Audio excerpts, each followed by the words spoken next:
Malheureusement, c'est encore la guerre en Ukraine. Et malgré ça, il y a une Québécoise, c'est une histoire de fou, qui est allée courir un marathon dans les ruines de la ville d'Irpine. Et je vais vous le dire, elle était vraiment au cœur du combat. Elle n'a pas fermé l'œil la veille de sa course parce qu'il y avait une attaque de missile. Tu sais, quand je dis une petite affaire, attaque de missile russe juste à côté. Elle s'appelle Anne-Lise Nadeau, puis elle est sur notre plateau aujourd'hui. Bonjour. Allô. Elle a beaucoup de questions. Premièrement, sur le terrain, ça a l'air de quoi? Parce qu'on voit toujours, nous, les images des nouvelles et tout ça, mais quand on est un moldu, un civil qui débarque, ça ressemble à quoi? Bien, ça m'a vraiment étonnée, en fait, parce que là-bas, la vie continue, les gens continuent à aller travailler. Donc, tu arrives à Kiev, puis les gens se promènent dans la rue, il y a des autos, des mobylettes, les gens se promènent. Il y a des magasins, des restaurants. Oui, il y a des magasins. La seule affaire, c'est que c'est très bruyant parce qu'il y a beaucoup de génératrices parce qu'il manque de courant constamment. Ah oui, OK. Ouais, donc, c'est ça. Mais c'est vraiment ce qui marque, là, c'est que la vie continue là-bas. Puis quand je dis donc la nuit, il y a eu cette attaque-là et tout ça, dans le jour, ça se passe comment? Parce que toi, il y a une course, je veux dire, ce qui fait que les gens continuent, c'est quoi? Il y a une trêve dans le jour? Ou... Non, il n'y a pas de trêve. En fait, même, c'est l'inverse. Dans la nuit, il y a un couvre-feu, donc les gens n'ont pas le droit d'être dans la rue pendant le jour. Pendant la nuit, je veux dire. Ouais. Puis le jour, les gens vont travailler. Puis généralement, il n'y a pas beaucoup d'attaques dans le jour. Ça se fait vraiment plus la nuit.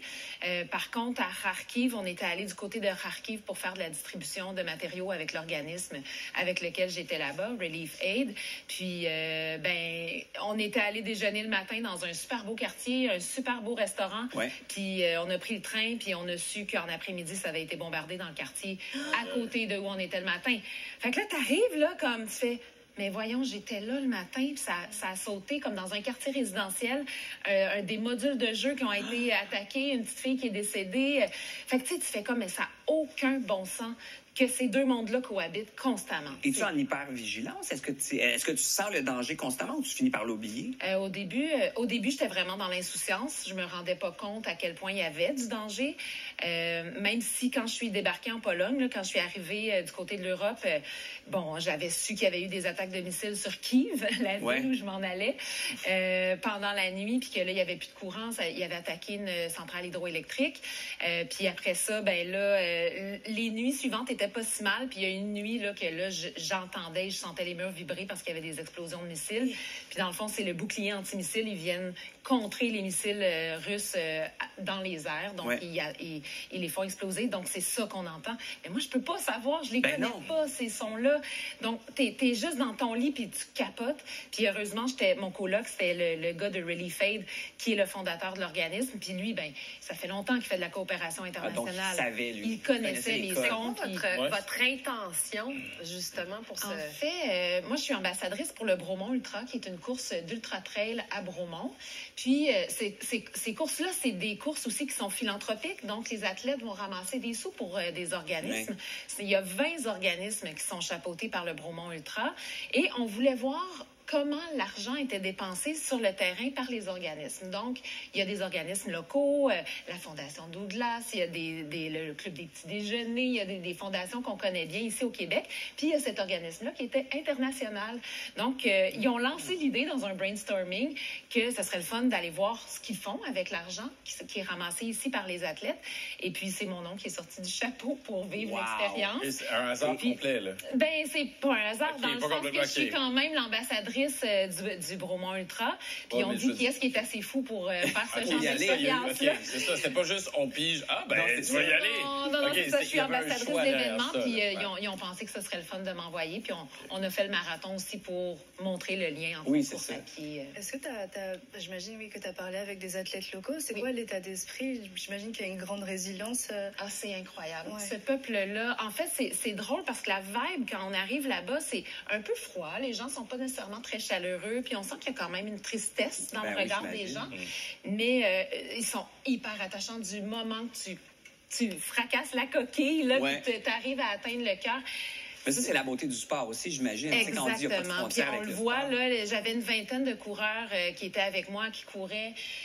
Puis on a vraiment eu des belles conversations sur comment ça s'est passé pour eux quand il y avait l'occupation russe dans Irpin. Parce qu'au début de la guerre, là-bas, il y avait vraiment comme 2 mois d'occupation où les Russes ils ont fait le ménage. On s'entend, ça a été l'horreur là-bas. Comme la piste d'athlétisme, on voit encore, là, c'est tout fondu par les éclats de missiles. On est loin de l'ultra, justement, de Bromont. On regarde le décor, c'est assez particulier de courir là-dedans. Nathalie, t'avais Oui. Est-ce que vous avez des enfants? Oui. Okay. Oui, c'était quoi? Et quel âge ont vos enfants? C'est des adolescents. Adolescents. Est-ce qu'ils étaient inquiets? Très inquiet. Mon chum aussi. Mon chum, il filait pas, là. Il était comme, reviens. J'avais pris un billet ouvert quand même, parce qu'on sait jamais comment ça peut tourner. Mais j'avais quand même des billets de train. Les billets de train sont quand même difficiles à avoir. Puis lui, il tripait pas, là. Il voulait vraiment que je revienne. Puis du moment que là, je commençais à texter la nuit, comme, ben là, je dors pas parce qu'il y a des alertes. Mais pour la personne qui est au Québec, puis qui attend, c'est difficile à comprendre. Est-ce qu'il y a des mines antipersonnelles? Est-ce que c'était un vrai danger sur le terrain? Sur le terrain dans Kiev, non. Par contre, quand on est allé à Kharkiv, là, les Ukrainiens me disaient, là, tu marches pas dans ce champ-là, il est miné. Donc, ça, c'est vraiment comme, tu fais pas de la trail de façon improvisée là-bas, là. Tu vas pas courir, tu vas pas explorer, je te dirais. C'est vraiment, tu restes... Moi, j'étais vraiment comme très docile, là. Je restais dans l'ombre de mes camarades de Relief Aid qui, eux, connaissent bien le terrain. Mais, puis, tu sais... C'est un marathon, hein, c'est ça que vous avez couru? Oui, exactement. Qui, pour toi, est un petit entraînement du mardi, j'imagine. C'est une tenue. Un tiers de course. Oui, c'est ça. Une fois, c'est plus de 42, mais des fois, c'est du 80, c'est du... Oui, exactement. Oui, 160, ça n'a pas de limite, en fait. Là, mais, puis le Bromont Ultra, t'en parlais, c'est 80 km, 19-20 octobre prochain. Fait que bonne chance. Exactement, merci. On y va. Oui, non, mais Meeker, on en a parlé tantôt, mais bonne chance à tous ceux qui courent aussi le marathon de Montréal en fin de semaine. Beaucoup d'admiration. Et voilà. Après la pause, on vous dit quoi faire si vous trouvez un vrai trésor. Parce que